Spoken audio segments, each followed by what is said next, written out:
Hello বন্ধুগণেরা, এই যে দেখো এই ঠান্ডার মধ্যে আমাকে তো দেখলো আগে একটা রিলে বানিয়েছি, এটা মাংস রিল দিয়েছি অবশ্য। ওই 2 কড়াই মাংস অবশ্য সাথে আমি ফ্রিজে রেখেছি, কারণ আমার অত সময় নেই বাবু, মাল পড়ে আছে, আমাকে তো পরের কাজ করতে হয়। বাচ্চাগুলোর জন্য আমাকে তো কেউ দেয় না, ঘন্টা 1 কেজি চাল কেউ দেয় না, বাচ্চাগুলোর জন্যই রাত ভরে ভরে বসে কাজ করতে হয়। এই দেখো এতগুলো করে ভাত মাখছি, মেখে এই যে এখন দৌড়চ্ছি দিতে, দৌড়চ্ছি, নাহলে তো বসে আছে তিত্তের কাকের মতন। কে দেবে?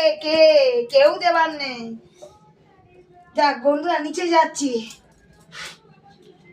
দাঁড়িয়ে আছে পার্টনারকে নিয়ে কিন্তু আমি নাচবো আবার। আমার কিন্তু আমার ভালো লাগে পার্টনারের সাথে নাচতে।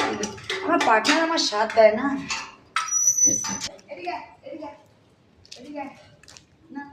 আজকে টাটকা টাটকা টাটকা ফ্রেশ, আজকে ফ্রেশ, আজকে আবার ফ্রিজের নয়, নেই আজকে টাটকা টাটকা একদম সদ্য সদ্য মাংস কড়াই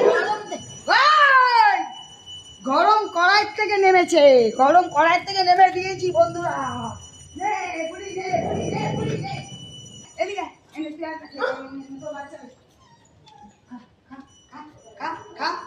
পটল একদম ধরে দেবো একদম। হ্যাঁ,